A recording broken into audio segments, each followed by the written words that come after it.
This is the Boys podcast on TV Podcast Industries, and we're talking about Season 5, Episode 1, 15 Inches of Sheer Dynamite. Woo!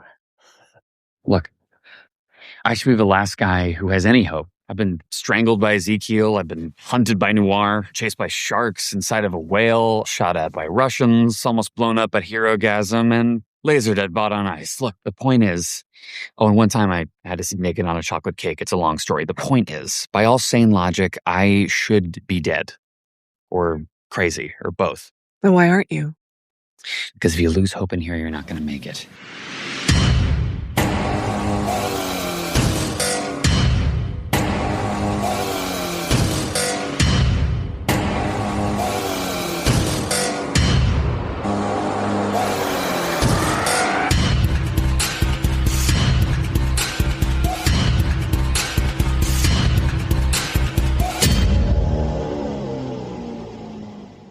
Welcome back, fellow boys and girls, to this season of the Boys podcast on TV Podcast Industries. It is Season 5, and we're talking about the first episode of the final series, 15 Inches of Sheer Dynamite. I am one of your hosts, John. I am your other host, Darick. Yeah, who doesn't like 15 inches and who doesn't like Dynamite, John? Exactly.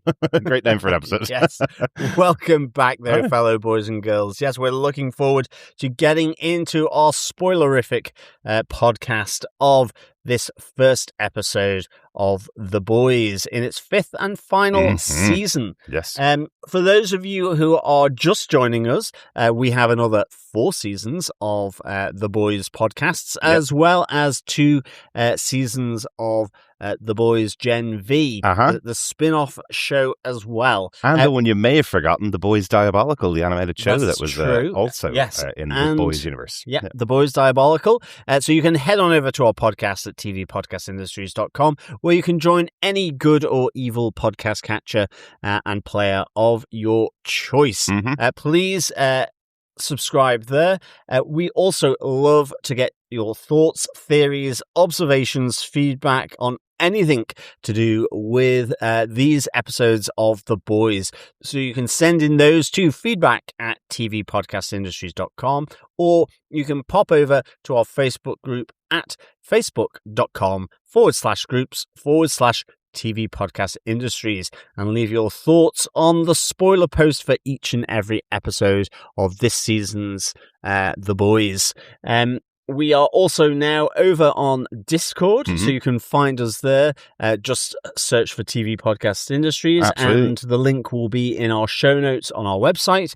So just pop on over there to connect that into that link. Yeah, or the show notes right here for this very episode as well. Just a reminder, our third co-host, Chris, isn't joining us for the beginning of The Boys, because unfortunately they decided to release Invincible and The Boys in the same week, and Chris is covering Invincible with me on our main feed on TV Podcast Industries, or on The Boys and Invincible feed, which has every single episode of The Boys and Invincible so far on its own feed, also available over in TV Podcast Industries. But Chris will be catching up with us just a couple of weeks' time. We have 3 more episodes of Invincible to go, so he will be here with us for that one. Yes, so we have Invincible and also Daredevil Born Again are on the boil at this moment in time, so you can catch those on our website.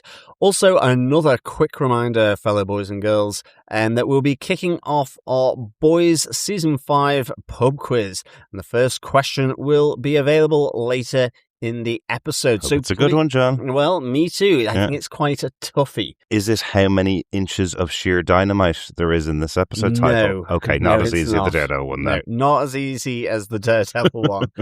No, but please, fellow quizzers as well, fellow boys and girls, gather together all the answers from each episode and submit those through to us at the end of the season by email at feedback@tvpodcastindustries.com. Just put in pub quiz into the title of your email, and you'll be in with a chance of getting your hands on some of the boys' goodies. Yes, absolutely. And if you don't mind this time, just letting us know where you are in the world in your email with your answers. I always have a bit of a problem at the end trying to find what what the goodies are going to be and where they can be shipped to. It depends on where you are in the world as to whether I can get that over to you. So I've already seen a few cool things that have come out since it's the final season. So there's some new mugs specifically for the final season. We love to give a drinking receptacle, I guess you call it, away as part of our goodies for these pub quizzes, so you can stick your alcoholic drink in there while you're partaking in the next pub quiz. But there's some good ones out there already. So let us know where you are when you're sending in the final answers to us as well. And with that, let us get into our spoiler-filled discussion of this first episode of The Boys Season 5. 15 inches of sheer dynamite, Darick. What are some of the episode details? The showrunner of the show is, of course, and has always been, Eric Kripke since the beginning of the season. The show is based on the comic book series from Garth, Ennis and Darick Robertson. The executive producers for the series are Seth Rogen and Evan Goldberg. This episode was written by Paul Grellong. This is his third episode of The Boys, and he's also written 2 episodes of Vought Rising, which is the next prequel series coming out from the creators of The Boys. Excellent stuff, yeah. I'll find out the start. Guessing in his continuity, no doubt. I'm sure.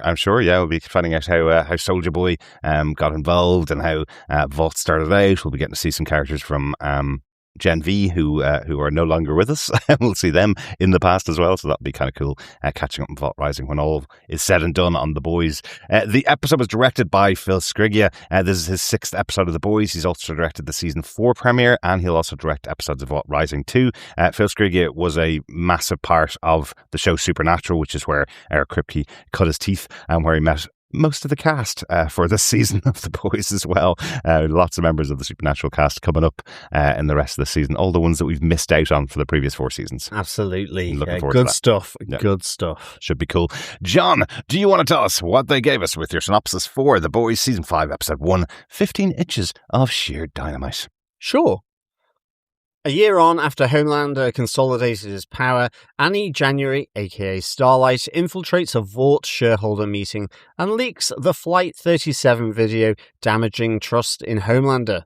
Sister Sage responds by discrediting the footage with help from Ashley Barrett, now Vice President of the United States.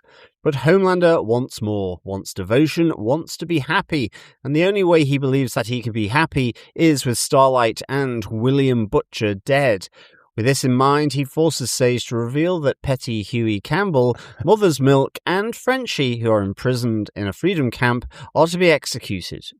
Billy Butcher reunites with Annie and Kimiko to infiltrate the camp and save the boys, but his focus is on Frenchie, who can help develop the soup virus further. The escape plan A-Train, refuses Annie's ask to help to evacuate the boys from the freedom camp as he has his family to protect.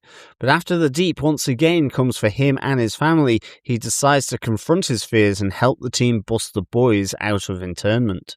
Starlight, Billy, and Kimiko gain entry through a tunnel opened up by the soup known as the Worm, who does like the taste of the Rochester honey soil. As they enter cabin 19, Homelander is waiting for them. As he delays killing his foes, Annie creates a distraction, allowing the group to scatter.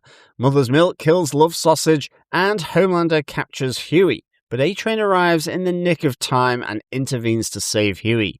The team escapes after Homelander becomes fixated on A-Train.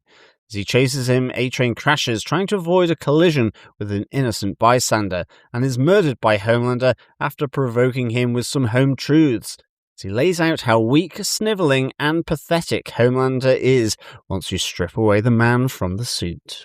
Oh, I'd love to give some applause for the final lines there from A-Train in this episode. We're going to talk all about our main moments from the episode. But yeah, I was sitting there going, yes, finally, it's all happening. This is a great way to kick off this final season, this first episode of the final season, and lots of callbacks, as you can hear from the synopsis there, lots of callbacks to the first ever episode of the show as well, which is cool. Yeah, absolutely. I mean, that ending, I think, for the first episode, just really good, and I think just hats off to, editors who appreciate a real hard edit and cut off.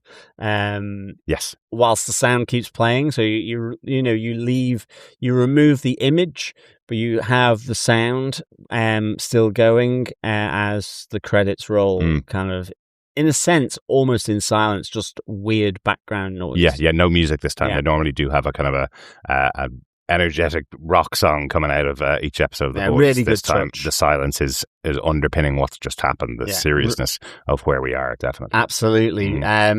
But let us get into our points. So each of us have chosen our most interesting The Boys or protagonist moment, the Seven or antagonist moment, and another outstanding moment from the episode. Yeah. So first up, let's move on to The Boys moments. Darick, what's yours? Well, I guess we're going to talk about the breakout at some point. So we should really just start there for our protagonist moment from the episode, because it's massive. The breakout from Camp 47. I wonder why the number of the camp is 47, John. I do not know. It's a reference to the order of leader of some country somewhere. President in the US. Maybe. Who's the 47th president of the US? I don't remember. Don't know. Yeah, I'm just not very good in American history at all. Absolutely. But yes, Freedom Camp 47. Yes, I do think this is hilarious. The Freedom Camp, the all-American concentration camp. It's got red, white, and blue. It's got fast food. It's got murals of the Seven. It's got Seven merch. So you've even got the mugs that look like it's kind of some previous merch that never got sold. And I love that they have the deep biography and just some indoctrination to sort of get them back on the chosen path with the countless, no doubt, reshowings of the Dawn of the Seven movie. Tonight's movie is Dawn of the Seven. Tomorrow night's movie is Dawn of the Seven. It's just so good. It's just happening over the tannoy in the background. So definitely listen out, because I just think, the absurdity of the Freedom Camps really, really interesting. Also the fact that they are making moonshine from the toilet water. So I get, what's it called? Toilet wine. Yes. That people would make from their lavatory if they were in prison. Yeah. They would sort of brew it up. Absolutely. There's a tiny gag that you might have missed where Mother's Milk says that there's some corn in the toilet wine. But nice little gag in there. But a really interesting idea here that we have to get all of our characters and all of our cast out of this camp back in with the boys so they can have their moment up against the Seven, right? So loved the idea that Annie January has known where they are the whole time. She's been flying overhead, taking pictures of the facility, so she knows where they are, but she doesn't want to break them out. And discovered later on in discussions with Billy that the reason why she doesn't want to break them out is because, well, she's done a lot of bad things over the course of the last year, and she's scared that Huey won't recognize who she's become in this war against the Homelanders, basically. Yeah, and she's kind of fobbing it off as though, well, he's safer in there than being out, constantly chased, shot at, and so on. So it's kind of interesting, because I mean, she puts that question to Billy to begin with. Why hasn't he done anything? And he certainly has been dealing with his own internal struggle with his superpowers. We do see quite a tense moment with him at his estranged father's in London. Yes, great to see John Noble back there. Yeah, absolutely. Really good to see him. That was a great scene. Do you think he did sort of unleash the devil inside of him? He killed him. I think so. Yeah, I think that was it. I think it was a great way to kill off the character in a scene before everything happened in the show.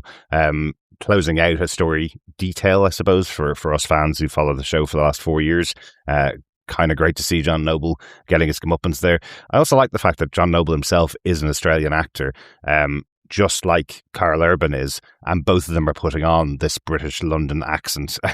So because the accent is slightly muddled by their Australian accent, they do sound a bit more like father and son than somebody else would, which I think is great. And both of them got their start in Lord of the Rings. Absolutely. Not start for John Noble. I'm sorry, John Noble, I know, was well famous before then, but that's where I saw them both first. Well, absolutely. Same here. I do like the fact as well, Kimiko, she's in Manila in the Philippines.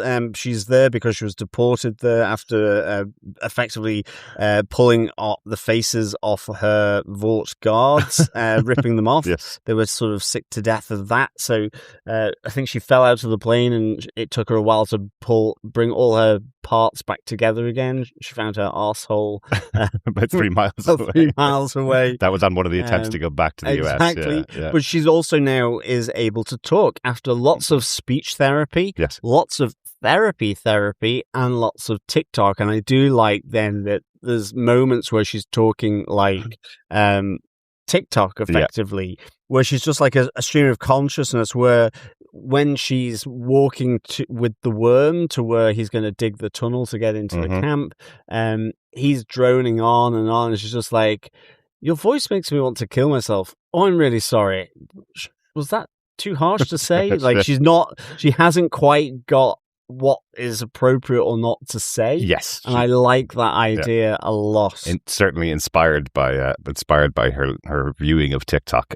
Because I love the first thing she says to her best friend Annie when she hugs her. It's like, God, your face is so greasy. It's like hugging a burger, isn't it? It's like hugging a McRib.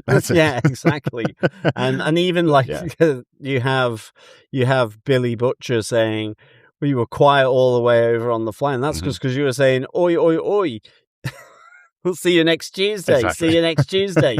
And just really, really enjoyed that. Yeah. The way she describes that so much. Yeah, I have a feeling it's not going to be very long before somebody tells her, I wish you'd go back to silence. If this is your personality when you can talk. Even Homelander is like, you talk. Absolutely. Everybody's surprised about it. I just want to point out, because I have obviously gone back and listened to our season 4 wrap-up podcast for last season, and I was always surprising that after watching the show for that many seasons, we almost glossed over the fact that the first words ever said by Kimiko were in the final episode of season 4 when Frenchie was being taken away. We almost neglected to mention it, John, and here it is being such a central point. She never talked before, and now she's talking all the time in this episode. But anyway, onto the plan itself, to break everybody out from the camp. I love that there's one plan going on inside the camp. We have Huey and Mother's Milk and Frenchie on the inside trying to come up with their plan to break themselves out. They've been plotting on this for a year at this stage. And on the outside we see Annie, Billy Butcher and Kimiko working together to get them from the other side effectively. So there are two things going on. Yeah, and I love the fact that with Billy and his team, they know there's going to be a trap here, and inside they've got an intel that they're going to be executed, hence why it's ramping up their escape. But Mother's Milk can see through it that it's been orchestrated to get people close to them to come and save them, so that it's a trap. So they both are coming to the same kind of conclusions and getting themselves ready without actually having talked to one another about it. Exactly. And I kind of quite like that. Yeah. I mean, you do have that moment with Mother's Milk where he's like, I guess it's just because he knows how this rolls. He said he's been in Afghanistan, but what they're up against is bad. And he was like, we're dead men walking, effectively. Yes. Yeah. And so he's kind of like, whilst yes, he'll break out, to him, he feels like it's all very finite. And does he really want to be reunited with his family when they're safe not being near him? Exactly. Whereas Frenchie and Huey are very much, wanting to reunite with Kimiko and Starlight. Yeah. And I kind of think that Mother's Milk is probably speaking a lot of what the fans like ourselves think is going to happen this season. It's the final season of The Boys. Not everyone's going to make it out alive at the end of this season. There's a couple of people who are already on the path to death at the moment, just from medical issues and other things. But by the end of the season, I'm not imagining a huge amount of people making it out at the end. I think Mother's Milk is speaking to that. Just so you know, everybody. We're not all going to make it out. Exactly. I do like the fact as well that, in terms of them preparing to escape, Huey comes back out and Homelander is there at the Freedom Camp 47. Literally all the inmates from that cabin that were left in are all dead and murdered. Yeah. And ultimately here, Homelander knows that they know about the trap that he's planning. Exactly. And he knows that Billy Butcher will more than likely know about it. So I like the fact that everyone knows that it's a trap. Yeah. Everyone's preparing for it, but in different ways. Yeah. So this is just kind of it's almost like a Russian doll of different people. I mean, even to the point that, as Homelander says, I knew all about Molotov cocktails, which just allows you to keep them to give you hope. To give you a bit of hope. Exactly. And it's like to the point that Huey was speaking to with the FBSA lady, where he's saying, you know, how have I survived all this? I had hope that it would get better. Yeah. We would win out.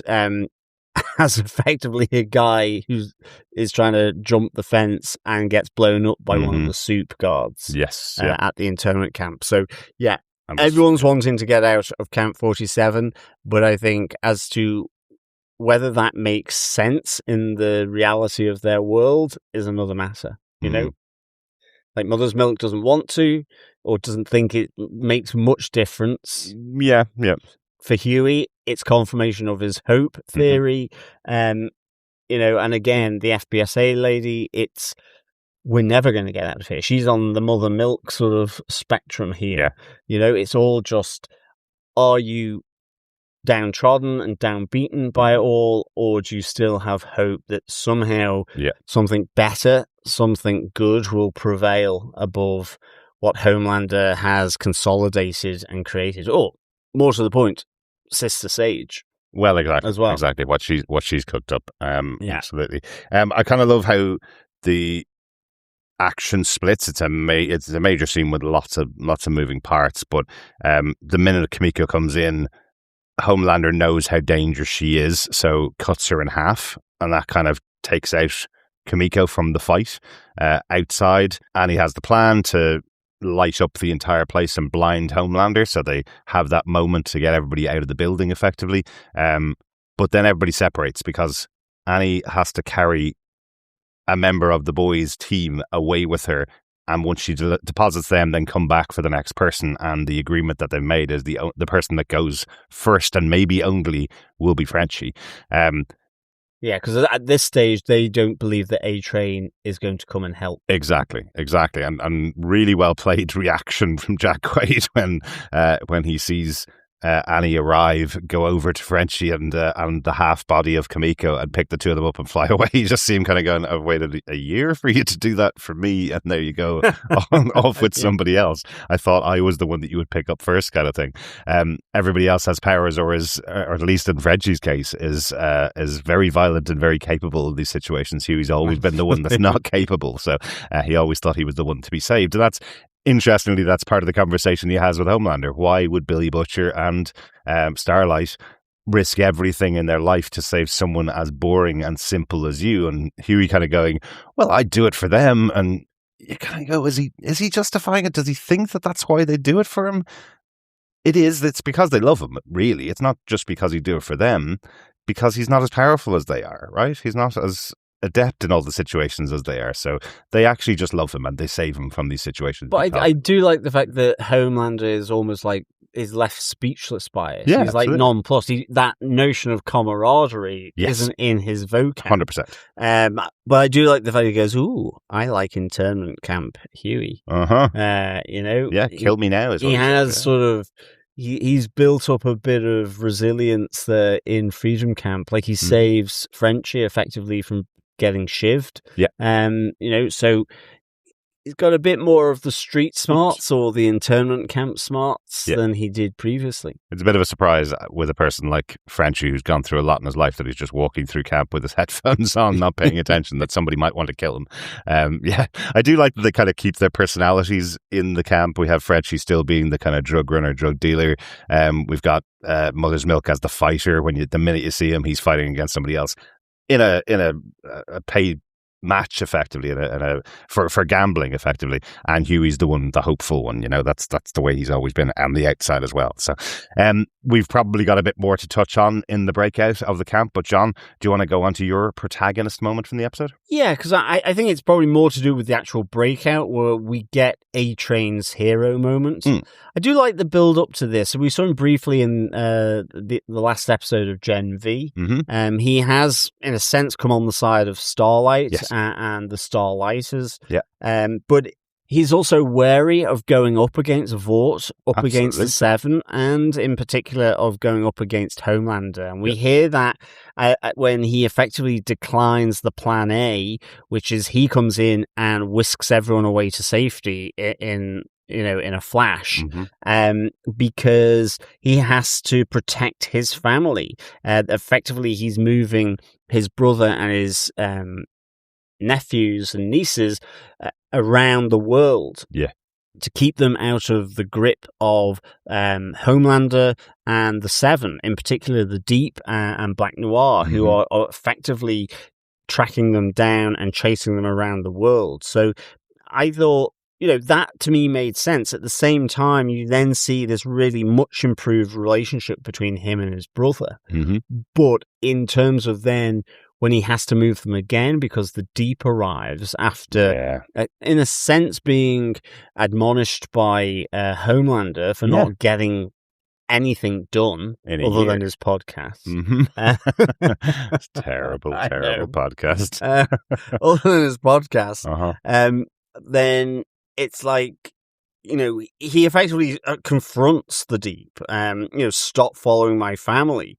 And that he can see that the Deep is scared, and that's because that's what I used to be like. Like, in a sense, it starts off with them being scrappy and, the Deep saying, well, you got me these 100 octopus fleshlight for him. I think it might even be 1,000. 1,000, whatever. You just thought I was a joke. And there may be an element of truth to that, but it's the reflected to A-Train from the Deep is the fear that he himself had around Homelander. Absolutely. Sorry, I just do want to give a bit of props for the smile that comes on A-Train's face when he's told, when he's reminded of the prank that he played on with the 1,000 octopus flashlights. That's hilarious. A great moment. But you're right. Yeah, of course. The big thing about the Deep has always been that he will do anything to please Homelander, and here he is, about to go and kill the only person that was a friend of his. Yeah, love him. He rides in on a hammerhead shark called Xander. Oh, it's fantastic. I feel if this was something that had been in season 2 of The Boys when they were still throwing money at the show, we absolutely would have seen him ride the waves all the way in there. But we just see him kind of get off Xander. He's been a moany bitch since the Azores. It's so good. So good. I mean, Xander will leave when I say we leave. Exactly. It's just, it's so petty. But I mean, ultimately the Deep fails again at apprehending A-Train, bringing him back to Vought, and getting his brother and the rest of the family. But in a sense, that moment, okay, A-Train just runs away in that moment, but I think it galvanizes A-Train into coming to be the plan A and to come to Starlight's aid as he arrives in. And again, it's a lovely little slow-mo sequence here. Oh, it's here. fantastic this time. Very, a la Flash, which of course is who he is in another universe. But it's just so good seeing him. I like the fact that with Billy Butcher's tentacles, he's just looking at them going, what the hell are they? Absolutely. It's like, wow, I've never seen those before. I haven't seen those before yet. But, he saves Mother's Milk, and more importantly, he saves Huey from being taken out by the laser eyes of Homelander. Yeah. I don't think we've seen a huge amount of this technique used on The Boys in the past with A-Train. We've seen this used with Quicksilver in the Marvel Universe. We've seen it used with The Flash, of course, both characters that A-Train's kind of based off, the speedster characters. But I love the use of it here. That we see Homelander's eyes lighting up, and by the time the lasers are almost at Huey's head, that's the moment when A-Train gets him, and he gets sliced across the shoulder for it. I thought that was going to be the payment for what happened here. I thought he would be badly injured from the slice across the shoulder from the lasers and maybe slow him down a little bit, but it's much worse than that, really. Yeah, it is, because now there's a little bit of weird cutting going on here, I think, around this whole sequence as to how it's been cut, because all of a sudden, you see A-Train almost doing a few laps of the prison huts in the internment camp. The super fast Benny Hill. Yeah. And I thought, oh, that's him whisking the different members off to safety really quickly. But then you just see them running out of the main gate of the camp. And Homelander's nowhere to be seen. Like, his entire grand plan to make him happy has fallen apart because, in a sense, he's come face to face with one of the 7 who I think he probably thought was incredibly loyal. Yeah. He probably actually maybe liked to some degree, because he was a part of the original 7, face to face with him again. And so he's after A-Train. We do see him saying this to the Deep, he was A-Train, that's hence the Deep going after him. But here, there's a huge chase. A-Train is chased down by Homelander.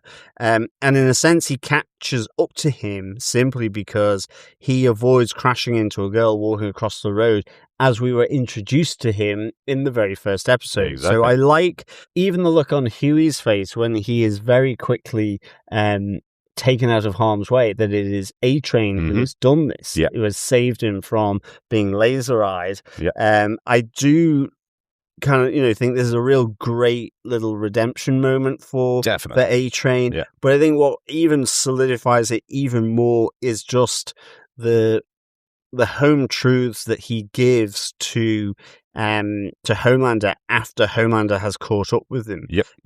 And I mean, because it kind of starts off with Homelander saying, well, you can catch the A-Train after all, and he just says, it's the end of the road for you, buddy boy. You feel like he's just about to take him away, or maybe it's going to be a laser to the face or whatever.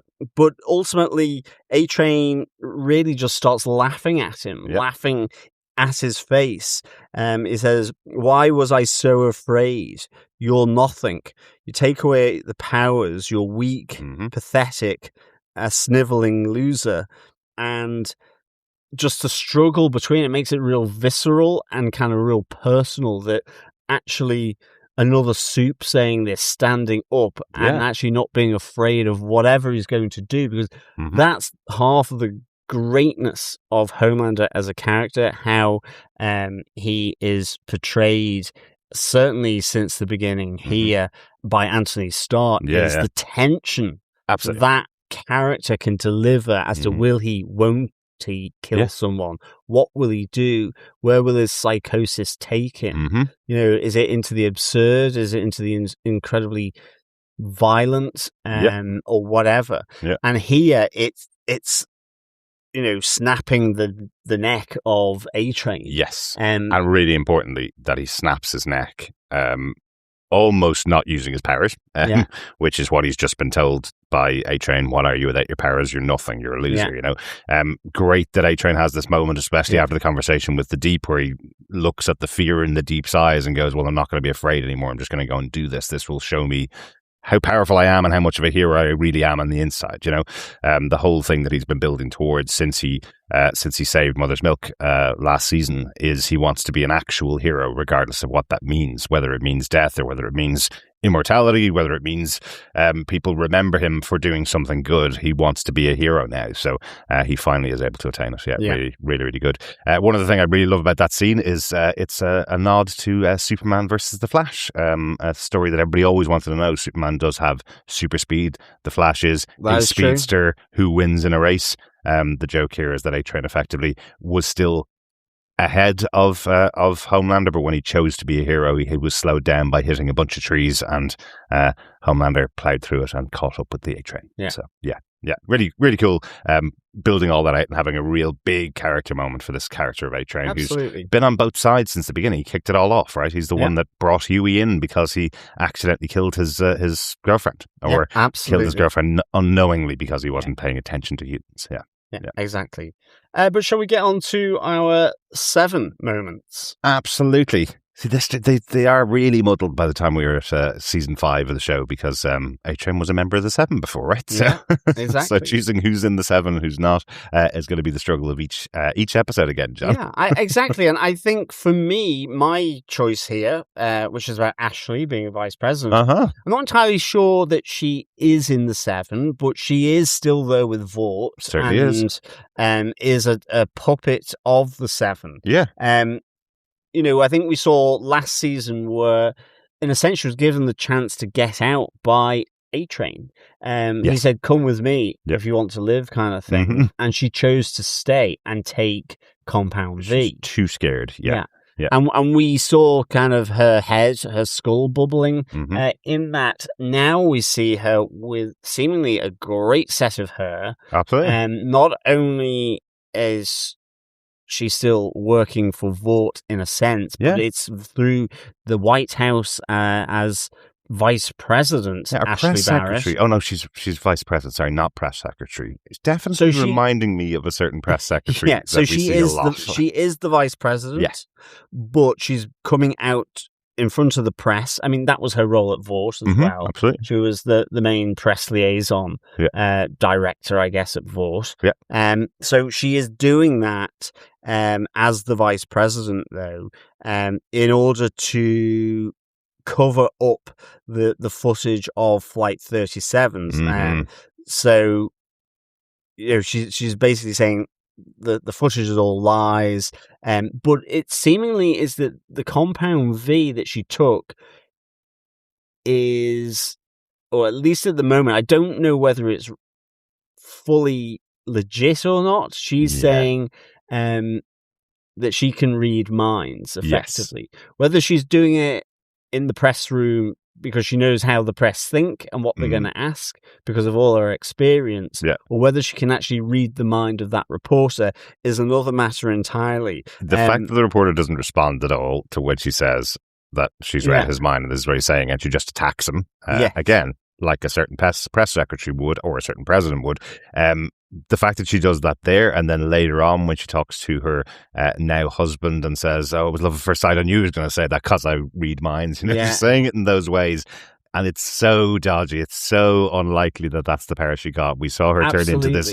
gross-looking, like weasel character from the DC. If you've seen Suicide Squad, that's what she looked like as her head started to bubble. It did not make me think that she was getting the power to read other people's minds. No, not at all. And that's the thing. It doesn't feel legit that she can do that, and weirdly, she meets with Sister Sage later, and Sister Sage is not asking her, "Well, you should know because you can read my mind." Absolutely. She's telling her, irrespective. It's only in the interview with her husband, the kind of replacement for Ezekiel. I didn't catch the name actually.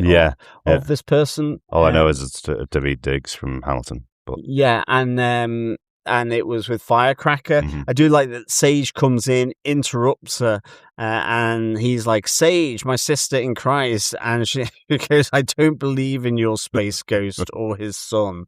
And then you get this real bit of real bitchiness between Sage and Ashley, where Sage says, "Does the power of Christ compel you to feck him?" Basically, to F him, and she's like, "Well, are you still doing the deep? I think I can smell it. The Great Barrier Queef." That's fantastic. It's so good. I must say, it was really, really just so funny. Did you hear the other bit in there that she's made vice president and made marry this guy because a cat lady wouldn't be allowed to wouldn't play well with the American people, and then you hear Ashley saying, "But I didn't think I had to kill him. Wasn't that a bit far?" So she killed her cat and married this loser so that she could become vice president. That's it. She looks really, really confident, and what I think is great about this scene is you have Sage effectively saying, "Look, you need to now sort of create the situation because Homelander now wants to arrest and imprison thousands of Americans for essentially doing memes, posts, texts, or whatever." And on being told that, because she goes, well, we've removed all opposition in the FDA, the EPA, all these different government agencies. I thought he was going to list them. Like, a real Doge kind of thing. Uh-huh. And then, as well as purging people from this, that, and the other. So she goes on about where all these opposition Starlighters have been purged from society, from institutions and so on, but now it's coming down to ordinary Americans. And you see her, after Sage has left, like breathing out as she's held in her nerve, effectively. Absolutely. She really, so she is still Ashley of old, but also very confident in front of camera in the in the press office, in the interview with Firecracker. But there's something going on here around the compound V that she took as to what that may be imbued on her or not. I just feel we're being told that she reads minds, and that's not what it is. No, agreed. We'll see that later. But yeah, she still is very good at dodging that line. I would say if it's anybody else, they would be dead by now. Many, many other people have fallen to Homelander or other people or other soups that Ashley's been able to navigate since the beginning. So I have to say as well, Ashley has always been one of my favorites because of the lines that she does. And I think in the press office, she is asked by one of the reporters, what about the freedom camps? And she's like, well, who doesn't like freedom and camp? And I'm just like, quality little bit of writing there. That's obviously where I took my "Who Doesn't Like 15 Inches" and Dynamite joke at the beginning as well, Tom, of course. Yeah, exactly. Great to see Colby Minifie back again for this season. She's been such a standout character since the very beginning. We often compliment, some of the actors who've stayed on board with our show. We've been podcasting for 11 years. We have Sabrina Guevara over on Daredevil Born Again. We love her because she's been with us since we covered Gotham back in the day. Colby Minifie here, playing this role of Ashley, has been with us since the first season of Jessica Jones, which we covered on Defenders TV podcast. And Erin Moriarty was also on that first season of Jessica Jones as well. So two actors who've been with us since the beginning, or since very early on in our podcasting as well. So always great to have great moments with the characters. Oh, absolutely. Well. And that's your 7 moment, I guess, for this. Ashley for vice president. Excellent. One of the tiny thing I really like about that Ashley reveal that she's the vice president, back in Gen V, the reveal that Sister Sage had become CEO of Vought. Everybody was wondering, does that mean that Ashley's dead because of her taking the compound V at the end of The Boys? So the reveal here is actually that she's moved up even further into this world. She's gone past being the CEO of one company. Now she's the vice president of the country. She keeps failing upwards, I think is the term we've talked about. The term is failing upwards. Yeah. So and she must be absolutely terrified now with the power that's in her hands as to what might happen if she does something wrong. Well, the other threat from Sage is, as quickly as we give, we can take away. Yes. So she knows that this is, in some ways, certainly if it's not by her account, it's not sustainable. Yeah. Who knows which way the wind will blow, because I think what we see in this episode is Homelander really being taken by the wind in multiple directions around his own very small ego. Well, absolutely. And that's really my antagonist moment for the episode. Who's a bigger antagonist for the show than Homelander, of course. So has to be Homelander.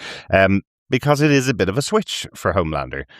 Pointed out really succinctly and really clearly from Sage, where he starts questioning her loyalty, and Sage says to him, look, can I speak freely? And he goes, you can try. And her free thought to him is, I did tell you no matter how much power you attained, it wouldn't be good enough for you. So he's moved past wanting power and now wants people to love him. This is really concerning for Homelander, because everywhere he goes, everybody around him is trying to please him, which is not because they love him. It's because they're absolutely terrified of what he's going to do. It's not just love him. He says, I need people to be devoted. Devoted, yes. I mean, this is also in a sense of that parallel with DC, the very classic image on the front of the comic cover of the Superman comics, but also in Zack Snyder's, of the crucifix form of Superman. He wants people to be devoted to him, almost godlike. He wants to be a god, absolutely. He believes himself to be this god, and I think this again was lovely, intense for me.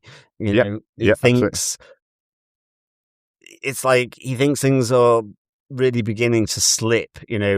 Are you still upset? He says to Sage after being dumped by Godolkin. Is your mind really there? Because you're amassing all these different trinkets and things. You're being asked to provide advice to the Obamas and all these different people. So he suddenly sees that she's kind of quite happy and on the rise, whereas he has got what he wants and still feels some huge hole here, whether it's to do with Ryan having left him, and she's there to say, look, the story of Ryan being at boarding school in Svalbard is still holding up.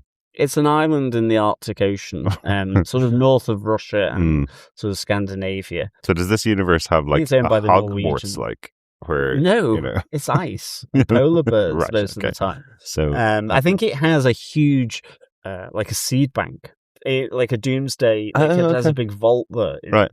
But ultimately, yes, it used to be covered in ice. Would it be a reference to the Fortress of Solitude from Superman? Then maybe. Is that what they're kind of saying, that he's off there? Maybe. But it's a really weird place to be going to college, basically. Anyway. Yeah, there's no school there, I don't think. And, not in our universe. Maybe there they have an ice sculpture school. I love the way he says he isn't winning hearts. People still hate him.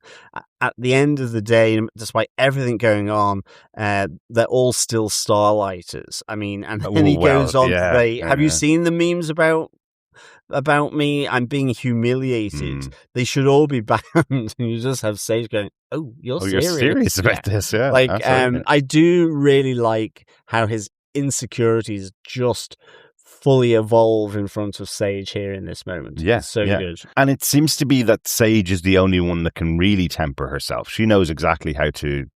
Well, she thinks she knows how to act around Homelander. I still think someone's going to kill Sage in the future, and that's going to be Homelander. Everybody else that's around him, I love the makeup person when he's at the firecracker show. She's literally just tapping on his face with the makeup brush, and he hears her heart, and she's like, I'm just excited to be at work. And then the next person comes up to give him his coffee or his tea and goes, it's room temperature, just the way you like it, and pushes it across and runs out of the room. And then he sees Firecracker come in and hears her heart and goes, it sounds like it's made up of ham and cigarettes. So just a note on that. That's because she was taking the drugs last season to give him lactated milk to make him happy, and now she can't take it anymore because it will kill him. There is a moment where you see across Firecracker's mind, I think, that she may go back to doing that again just to make him happy, whether it kills her or not. And I feel that that's something that may, again, that may be the way that Firecracker's taken out. Maybe. Yeah, absolutely. You also see it with the Deep and Black Noir effectively being marched into Homelander's office where Gavin, the stage manager, is dead because he also betrayed Homelander because he once sent a comment or a meme that supported Starlight. So he's a traitor in plain sight. Well, that seemed like he was stretching for something, because that was the guy that let the Firecrackers on stage, one of whom was Annie January, who went on to release that Flight 37 footage on stage when he was there, embarrassing him. So it looks like he just found something that he could justify taking the head of the stage manager. It just took me a while when I saw it the second time. I was like, oh, that's the same shirt that we saw at the beginning of the episode. But it is also that he's saying, look, he's a betrayer in plain sight. Are you effectively? You guys, because you've had a year now, and we don't have A-Train, we don't have Starlight, we don't have Billy Butcher. I love the fact that the Deep tries to blame Black Noir and is called out on it. And afterwards, Black Noir then really does do the silent treatment on him, even though he can talk. And see, I was wondering about that. I was wondering whether that was because of his fear of Homelander hearing him speak. Because they're in the same building, and he's supposed to keep up this cover that he can't speak at all. I just thought it was more of a petty thing with him and the Deep, because you have them on doing the podcast together where he's hitting the button to respond. Get it, got it, good. Yeah, like I do. Yeah, Yeah. exactly. That did make me laugh a lot. Yeah. Yeah, exactly. But like, it's Homelander making a point. Yes. He's like, are you doing this on purpose as well? So it's just, and with Gavin with his head sliced in half, is just, again, making that point, because soon after you have the Deep actually going to try and find A-Train again and his family. Yeah. Where he goes after them in Brittany in France. Yes. Absolutely. I must say, although it was a real nice, like, kind of location, well, I wouldn't want to be in that house when a massive storm comes through. or Literally the tide comes in. Yeah. It doesn't even have to be a storm. It's like, do they walk around the kitchen in the water all the time? Yeah. Yeah, there's a high tide. It's like, uh-oh. Yeah, absolutely. So, I mean, I think, this is so nicely done and just reiterated in different ways throughout the whole of this show, where it becomes increasingly apparent, like, his ego is so fragile, his insecurities are so immense. Absolutely. I mean, even like with his son Ryan not saying his name. Yeah, nobody likes to say his name around him. Yeah. I hate when they do this at the beginning of the season with a character like Ryan, because I remember what happened with Ryan last season. He killed Grace Mallory by mistake when he lashed out, because he felt he was being torn by both Homelander and Billy Butcher to be used as a weapon by either side against the other one. And then he disappeared or ran away, and at least he didn't take any part in the final episode and the big final moments of season 4. So when you start this episode where Homelander's talking about the way the press are talking about him, saying that they've said I've done something with my son, and you're going, well, did he kill him? Now I'm suspicious that maybe maybe what we'll find is Ryan's skeleton later on in the season, and Homelander hunted him down in the year since the last season. I hope not. I hope Ryan has a big moment in this season. You'd expect to have a confrontation between the two. You would hope so. I mean, there was an element at one stage where you thought he was going to have a villain arc with being on side with Homelander. Exactly. But it kind of got tempered over the course of the last season. So, like, I think, they're holding him back because it's like, when it comes to the final battle, which side will he rush in to help? Yes. Will it be the boys? Will it be the Vought 7? Has to father? Be. Yeah, it has to be grandfather versus father versus son or grandson. And so it has to be Soldier Boy versus Homelander, and Ryan off to the side with his brand new name and his brand new super suit. Maybe he'll be invincible or something like that, John. Maybe he'll grab the invincible suit. That'd be cool. Just one other thing about Homelander's creeping madness in this episode. One thing I noticed when he was watching that footage with the head of Gavin beside him is that he's starting to say, look what the press are doing to me. Look at the lies they're telling to me. And Deep's laughing, going, yeah. Oh, wait a minute. He believes he didn't do this. Yeah, exactly. He's now believing this hype that it's an AI-generated video, even though he was there, and he's been trying to hide it for 5-6 years now at this stage from the public getting to see it. He knows it happened. He's distorted his own reality with the lies that he's done. I mean, it's like what's happening today, where it's just the opposite of what's happening, or the way it's constructed and spun and twisted. So that it seems like it's someone else's fault, even though the primary incendiary kind of initiator is someone else. Yes. It's like Homelander lives in a consequence-free environment for him. He's peddled the lie so often it's become the truth, and can't distinguish his role in it anymore. Exactly. As to why things have happened. And it's just really, really interesting seeing the Deep pick up on that. Yeah. In Vought Tower. Yeah. That's kind of it for my antagonist moment. For Homelander, wanting people to love him. What a weird situation that we've got. Someone that is going around murdering people saying, I just want you all to love me. Why don't you love me? Yeah, absolutely. But let's get on to our other outstanding moments. Yes, I've got one really quick one. It's just when we looked around the Camp 47, and all the guards that are in there are all soups as well, as you'd expect. But we had the soup that had broken out from Red River, right back in season 2, who's the one that's making people explode effectively. They almost get killed in this episode, but I think they get away as well. Yeah. We also have, weirdly, MM's nemesis, Love Sausage, in this episode. Honestly, I couldn't be happier to have seen this character get killed in this episode. It was a good, funny joke to begin with. But it still is. MM is such a serious character. The purpose back in the day was that he was so germphobic. When we met him first, he cleaned everything at all times to make sure he never got sick. Drinking toilet wine. Well, yes, that too. Exactly. But that's why Love Sausage was such a gross villain to go up against.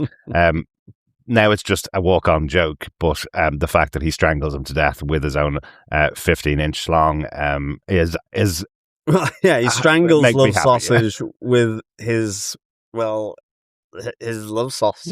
Yeah. I love the fact that actually he's literally stabbed in the eye. Mm-hmm. Yes. Just not the... Yeah.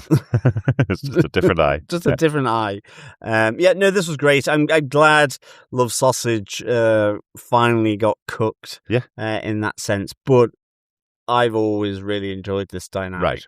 And I think it was quite good that they played it out here, because I just reckon whilst the humor will remain, it will be a darker form of humor. And I think this season, yes, you don't want, in the midst of the final big battle, at in Mordor, right, that you've got a side Love Sausage fight going on. Yeah. We don't need that anymore. I don't think you need that. But it was good, Look, he was beating men with his sausage. He was killing people, mm-hmm. And he knew that Mother's Milk was not a fan, because he saw him watching and he beat him some more with his love sausage. Yes, he did. I am totally on the side of Mother's Milk. I just can't watch him anymore, so I'm delighted he's gone. That's my other outstanding moment for the episode, John. What about yourself? What's yours? Oh, mine's the worm. Oh, dear me. The worm that turned. What a leaf blower. That's all I can say. That's hilarious. If you could buy the worm to sort of come round in the autumn and just sort of, fire it away, or even just like one of those chippers. It's like whatever goes in, it'll come flying out like a chipper. Exactly. I love that he says to Kimiko and the other two, I think you should stand back and get out of the way, and then starts sucking up all the leaves and the soil, and it starts flying out of his rear end. I love the fact there was a little elephant sound effect in there as well as he bends over. I love the fact that he is eating soil like it's wine tasting, where he's like, the Honeary soil, that's so sweet, just down there in Rochester. I just thought that was like so good. I mean, just the fact, like, looking at Kimiko's face in the tunnel as he's squeezing back to get out and make sure he doesn't die, and he's like, can I put this in my Reacher TV script that I'm developing? And he's like, F off, you. So this is Billy Butcher, and he's like, I'll take that as a yes then. It's not a no. I'm gone. So just that was really good. Yeah. Can you imagine if in this version of the world on Prime Video they had Reacher, a story where the worm helps him get into and help people escape from a camp by eating all of the soil and shooting it out of his a-hole. Don't think that's going to work. I just thought it was really good. Yeah, really good. I don't think he's been on the show before, but I mean, that's clearly Billy and him had some relationship there previously, but whether that was anything that was really, it's just like off screen effectively, that I just don't remember him as a character. Yeah, this is something going all the way back to season 1 of the show. There was the team of the boys that were around pre The Boys season 1. They used to have loads of adventures. That would have included Frenchie and MM. The worm would have been one of the contacts back then. I was wondering, was he someone that was connected with the Legend, who was their version of Stan Lee, because he's a writer. That's why I was thinking he was connected with him. Okay, but he is also the voice of Eric Kripke in this episode. You mentioned the conversation that's going on when they're in the forest. That Kimiko's like, you've got the worst voice I've ever heard. That's the voice of Eric Kripke, because apparently Eric Kripke is really concerned about the final season of this show. He wants to make everybody as happy as he can with the finale of The Boys, but he knows it's impossible. And we have the worm speaking that dialogue, saying, I was on the final season of my biggest show. Half the people hated it, half the people loved it. Can't make anybody happy. Did everybody see the finale of Lost? What did you think of the finale of Lost? And that's when Kimiko tells them to shut up, and that's when they arrive, basically. So so I know Eric Kripke is doing his best to deliver something that everybody will enjoy, but not everybody's going to enjoy it. Yeah, no, exactly. Yeah, excellent stuff. Any notes, Darick? I just want to mention that Soldier Boy is being kept in Homelander's office now. He's been moved from the location he was in before up into the office. So I'm sure he'll be thawed out pretty soon in the future. One note I really liked in the episode was when they were discussing AI being used to fake the Flight 37 details, and they're talking about it on Firecracker's show. It's great because you have two people who have no interest in technology at all unless it benefits them. And in this case, they're saying, well, technology is lying to the public. So Homelander's saying, well, you can tell it's AI because I have 7 fingers in that, and in real life, I don't have 7 fingers, do I? And Firecracker turns around to him and says, that's called the uncanny valley, isn't it? And you see the anger rising in Homelander for being asked a question that he doesn't know the answer to, which I love. Great performance there from Anthony Starr, as usual. But he goes, yes, it is. The uncanny valley is basically from CGI characters where you see their eyes and you know their eyes aren't human. They look unnatural in some way. It's not when 7 fingers appear on someone's right hand. So I like that they're confidently talking bollocks. Yes, exactly. John, any notes from yourself about the episode that we haven't mentioned at all? Just from the beginning with the shareholders meeting of Vought, whilst it was a shareholder meeting, it looked and sounded like a MAGA rally with all the red hats and so on. And a callback to the opening of the first episode of the first season. Exactly. I like here that Sister Sage has to temper Homelander once the Flight 37 footage is shown, because he turns round back to the audience with his eyes glowing red as though he's about to laser the load of them, so that there's no witnesses to this. But that, thankfully, her clearer head prevailed, where they then start saying it's a deep AI fake and all this kind of stuff. And then the final thing from this kind of little sequence is just we hear from Homelander saying that the leader of the Joint Chief of Staff is General Mayhem, which is just like, okay, that sounds about right. I love that. Also mentioned in there is they have a new movie that's doing really well, up 21% in revenue, called G-Men Days Past from the Future, which is a nod to the X-Men Days of Future Past. Days Past from the Future. I really like that. Excellent stuff. That's it, I guess, for our chat about the first episode of the final season of The Boys. John, overall, how would you wrap that one up? Yeah, I really, really enjoyed this. So it's ultimately, at the heart of it, it is a prison break, with a getting back to where all our favourite boys and Vought 7 are up to. But I think what really sets this apart is just seeing, a year on, Homelander's psychosis just is his own worst enemy. It is that moment where when he says, "You promised me I would be Caesar," and she said, "Well, but his friends stabbed him in the back," and this is what is happening now. He can't trust anyone. He has no trust in anyone.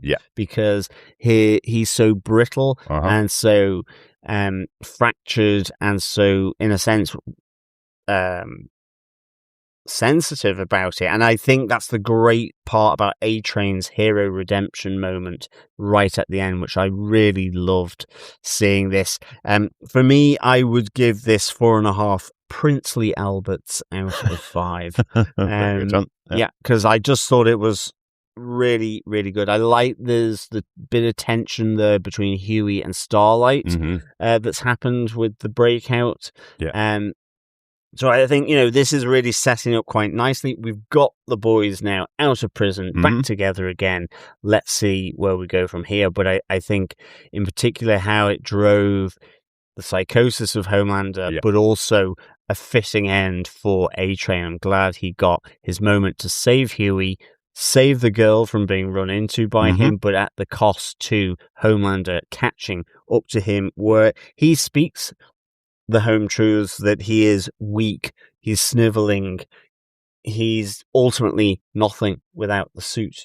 And I also take that he has actually now saved his family, because the Deep tracked him down to France when he went to visit his family. So now that he's put his family somewhere else and come over back to the US to help the boys, I take it that his family are now safe. They won't be able to be found now. I think so. Or why would they chase them down. A-Train's no longer with them. So that puts them safe. Yeah. So, good So stuff, another great opener here. Also with the death of Love Sausage, the introduction of the worm, however briefly. So 4.5 princely Alberts out of 5. Fantastic. I think we need a drink to close that out, John. I think we need to get into the pub for our boys' pub quiz. Absolutely.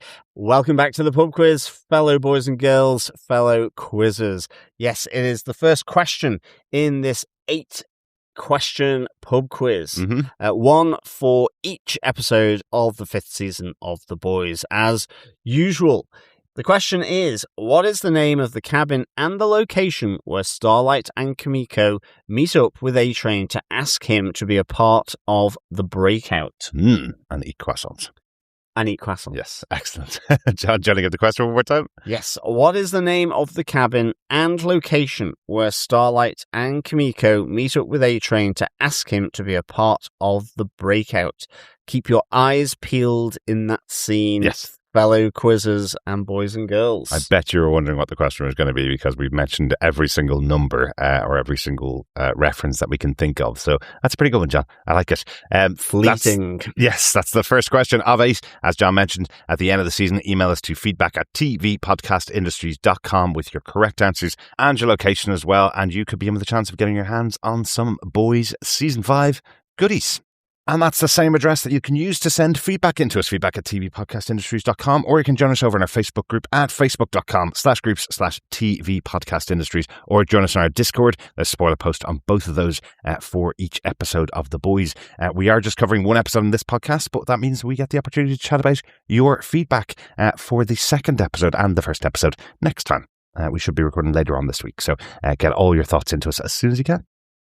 Yes, absolutely. Looking forward to hearing all your thoughts. We will be back next time for episode 2 of season 5 of The Boys, entitled Teenage Kicks. Ooh, very good. I wonder if Gen V is popping up. I think there will be. Yeah. Teenage Kicks is like the Teen Titans of the Boys universe. Yes. So that's where they got the name from. Yeah. Yeah.